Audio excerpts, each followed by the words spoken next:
Hi, I'm Trinesan Mudli, the Deputy Registrar of the National Consumer Tribunal, and today I'm going to speak to you about some of our filing requirements. The one I'm going to focus on is something called a Section 165 application in terms of the National Credit Act, and that is where there's an application to vary or rescind an order that has been granted. Um, Okay, so what does it mean to vary an order or to rescind an order? Vary simply means to change an order, and rescind means to rescind it, to remove the order. Now, there's three reasons in which this can be done, and it can be done by way of an application made by the filing party. Alternatively, the tribunal can vary or rescind an order on its own accord.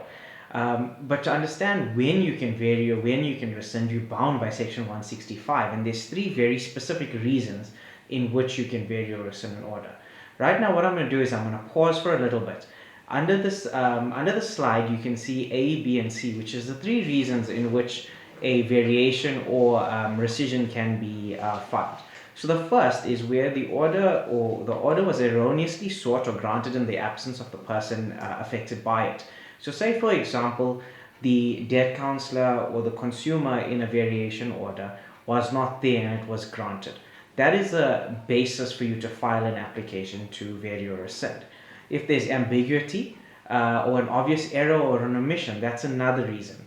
And the last one is where there's a mistake common to parties to the proceedings. So say, for an example, there was an agreement for something to happen, agreed to between the two parties, and all of a sudden, an order that was completely different was the one that was granted.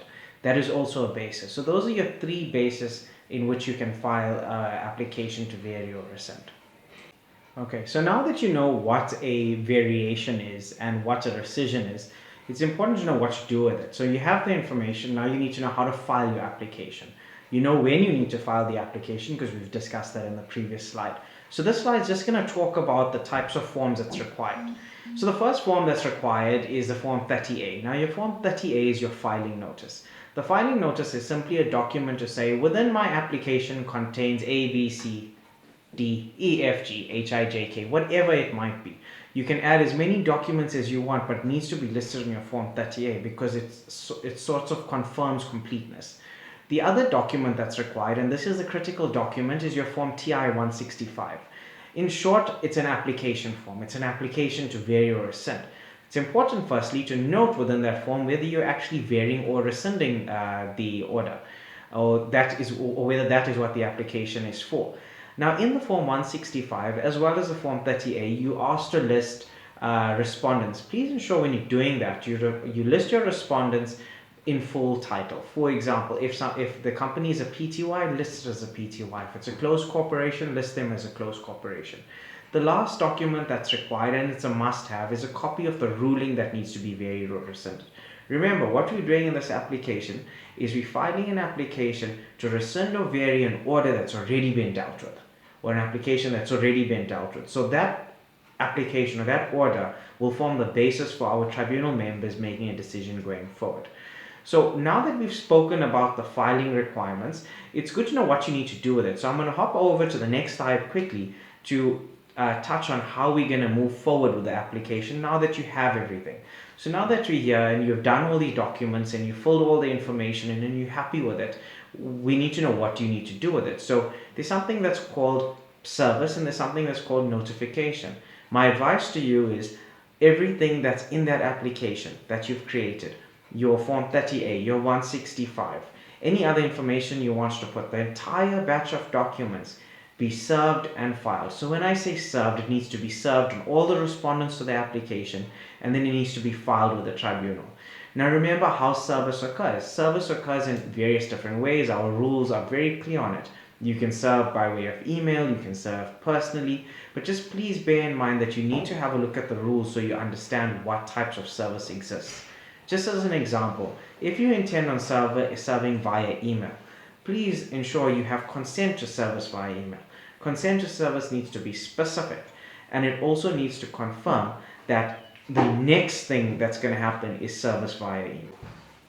I can't stress enough that despite watching this video, that you still need to spend some time looking at Section 165 of the National Credit Act. It's quite clear. I think what also you need to spend some time doing is looking at the rules. The tribunal rules, I'll repeat, is also it's available in various platforms, including our website. So what we have here in front of you is just the table that I was speaking to, where I said it's table 2 of our rules. This is the table. So this is a table that directs what must be done, and it's things that we've already discussed. You'll see there's a couple of columns that talk about if applicable and if applicable. And if you have a case where applicability comes into question, you're most welcome to contact our offices, or you can contact us via email and we'll go through that with you. What I'm going to spend some time doing is just running through these in terms of what's not written in these documents. So the first one is application for variation and rescission of order. That's the type of application. Where you see not applicable is just to say what is the time allowance. Now, if you look, ideally you want to be filing these within 20 days, because you will see within the within the rules itself, there is a time limitation on how long it takes before you can file a variation or rescission. So just be mindful of that. When it comes to the next column, which is your Form 165, your Form 165 again is an application form. There's a lot of details that's required. Not only the name of the respondents, as I've spoken about, you also be required to talk about the details. You need to talk about the basis for your application, what you're seeking. Be sure what you're seeking is quite clear on that application form. Also, there's boxes that needs to be ticked. How are you going to serve? Please tick these boxes. It's quite important because we need to ensure that there's full compliance in terms of the application form. Because as a tribunal, what we want to ensure, we're inquisitorial. So what we want to ensure is the case brought to us is the best possible case it can be. And that is why the forms have been developed and designed in the way to assist you in your filing. It's also why we screen applications at the registrar's office. We screen them to ensure that consumers or persons filing file the best possible case that their application allows it to file. So that's the Form 165. So we say a copy of the ruling to be varied or rescinded. Remember, that is just the copy of the order. It needs to form part of the application. We talk about a Form 30A, which we discussed earlier as well. But remember how service occurs. It is in the rules, so please have a look at that as well. Make sure you're serving correctly, you're filing correctly. And then the others are if applicable, so those are when you need to call us.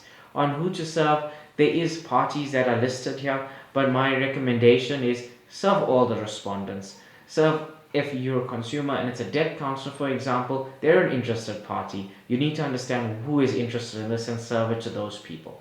So in terms of Section 165, those are the requirements, but just bear in mind that although you have these requirements, it's all bound within the tribunal rules in general. So pay attention. You're most welcome to contact us for that as well.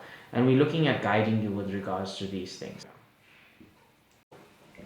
Okay, so you're probably new to this as well. So I'm just going to talk a little bit about the process in general once you file an application.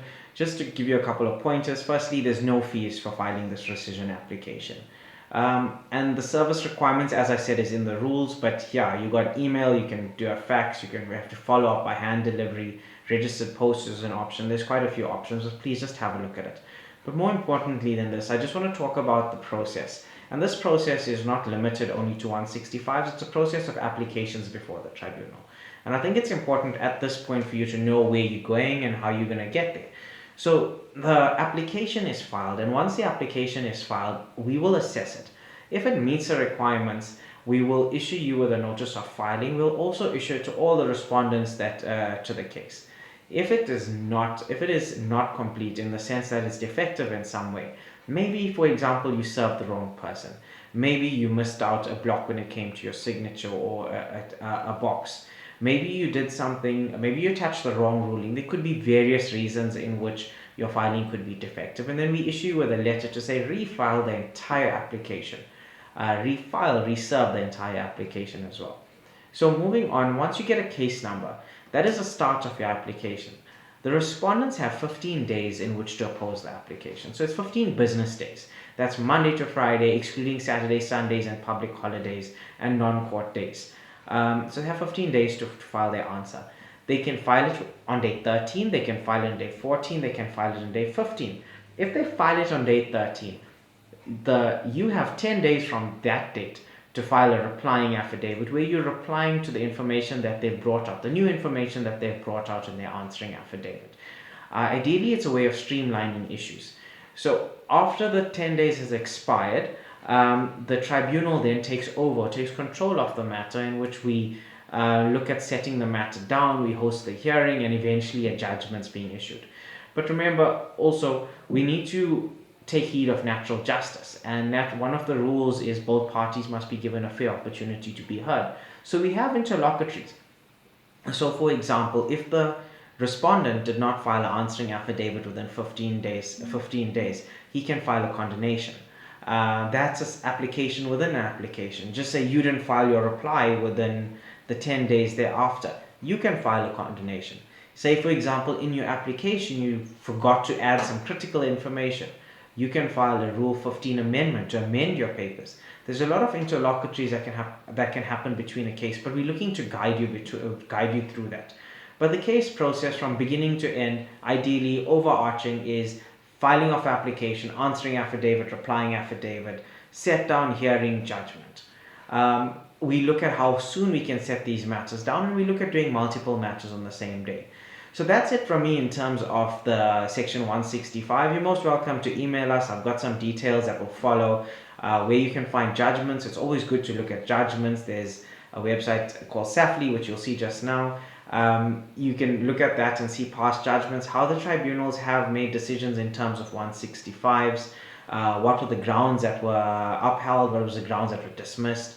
Our contact details as well. You can contact us via email. I mean, you know my name now. You probably have met, if you've been filing with us, you've probably spoken to some of our other colleagues. But registry at the nct.org.za is the best place to contact us. It ensures that we don't miss any applications because we recon that thoroughly.